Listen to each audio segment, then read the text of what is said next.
রাতে অনেক বৃষ্টি হয়েছে। যখন আমরা ঘুমোতে যাই তখন বাজে প্রায় 9:30। তো তখনই মানে অনেক জল উঠানে দেখলাম, যে উঠান দিয়ে যাচ্ছি মানে কুয়ার পাড়ে, তো ওখানে দেখছি অনেক জল হয়ে গেছে, যাওয়া যাচ্ছে না আর কি। তো এখন উঠে দেখি আরও অনেক জল হয়ে গেছে। কি হবে এইভাবে, কীভাবে চলবে? আমি মানে বাসন দিলেও বাসনের ধোয়ার জলটা কুয়ার মানে উঠানে এসে পড়ছে, এই অবস্থা। ছেলেটাকে স্কুলে পাঠানো হয়েছে এখন, আর ওকে যে আনতে যাব এটাও সমস্যা। এই জল টল দিয়ে কীভাবে, এত বৃষ্টি এখনও হচ্ছে, এই বৃষ্টির মধ্যে দিয়ে ওকে কীভাবে আমি আনতে যাব এটাও চিন্তা করছি। তো হ্যালো বন্ধুরা, তোমরা বুঝতেই পারলে যে অনেক বৃষ্টি হচ্ছে, অতিমাত্রা বৃষ্টি হয়ে যাচ্ছে। কালকে প্রায় সন্ধ্যা থেকে বৃষ্টি আরম্ভ হয়েছে, অনেক বৃষ্টি হচ্ছিল রাত্রে, যে এত কি বলবো, সারা রাত্রি বৃষ্টি পড়ে কুয়ার জল পুরো ভরে গেছে। মনে হয় যে হাত দিয়ে এক মগ জল তুলে এনে আমি ঘরে নিয়ে আসতে পারবো, এরকম অবস্থা। তারপরে এখানে আমি চালটাকে ভিজিয়ে দিয়েছি, ওর বাবা কাল রাতে চাল নিয়ে এসেছে, এটা হচ্ছে সিদ্ধ চাল। তো সিদ্ধ চালটা এত সময় লাগে, বাপরে বাপ, আমাদের তো আধা গ্যাস মনে হয় এই চালেই শেষ করে ফেলবে। তার জন্য ওর বাবাকে বলছি যে আমার সিদ্ধ চাল খুব একটা বেশি ভালো লাগে না, আতক চাল ভালো লাগে, তো তুমি আতক চালটাই নিয়ে আসবা।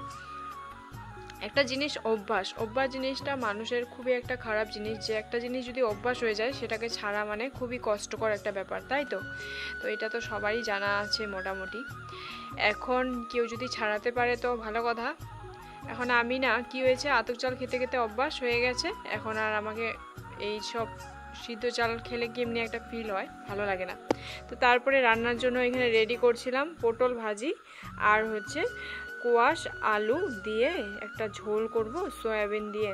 আর গাছে দেখলাম তিতা করলা আছে, কিন্তু তিতা করলাগুলো ভাবলাম যে আজকে আর পাড়াপাড়ি করব না, একেবারে 2 দিন পরেই পারবো, একটু বড় হয়ে গেলে তারপরে পেরে নেব। আর হচ্ছে এইভাবে 2-3টে করে হচ্ছে, আমি উঠানো হচ্ছে আমারও, আমি উঠিয়ে মানে কিছু ভাজা বা সিদ্ধ দিয়ে দিচ্ছি ভাতের সাথে।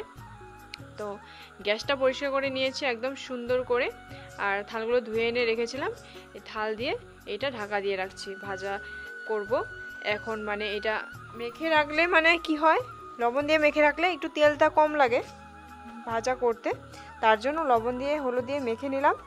আর এদিকে আমি কোয়াশটা কেটে রেখেছিলাম, কোয়াশ আর আলু, এই কোয়াশ আর আলুটাকে এখন প্রেসারে সিদ্ধ বসিয়ে দেব। প্রেসারটা হয়তো সিটি মারবে কি না জানি না, মাঝে মাঝে কেমনি আওয়াজ করে, কিন্তু সিটিটা মারতে চায় না। তো যাই হোক, বসিয়ে দেব।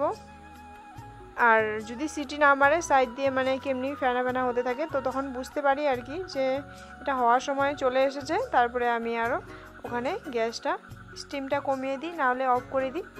এভাবে কিছুক্ষণ রেখে দিলে প্রেসারের ভিতরে, তাহলে ওই জিনিসটা ঠিক হয়ে যায়। আর এই কারণে এখন এভাবে বসানো হয় আর কি, প্রেসারে সিটি না মারলেও। তো এদিকে আবার ওদিকে বসিয়ে আমি সয়াবিনটাকে রেডি করে ফেলেছিলাম ভাজাভাজি করার জন্য, মানে এখানে রেডি করে নিচ্ছিলাম, লবণ আর হলুদ দিয়ে ওকে সাজাচ্ছিলাম। তারপরে দেখো সুন্দর ঝোল একটা সুন্দর করে বানিয়ে ফেললাম। এই ঝোলটা খেতে ভীষণ দারুণ লাগে, আর এসব খেলে মানে কোনো অসুবিধা হবে না আর কি। তো কোনো মশলা করি পড়ে না খুব একটা বেশি, তার জন্য আর কি। তো পটল ভাজিটাও দারুণ হয়েছিল, একদম কিছু সময়ে এরকম হয়ে যায়, মানে লবণটা হয়তো আমার মানে মাখা বেশি হয়ে যায়, তার কারণে কিন্তু পটল ভাজাগুলো একটু বেশি খেতে নিলে শুধু শুধু লবণ মুখে লেগে যায় আর কি।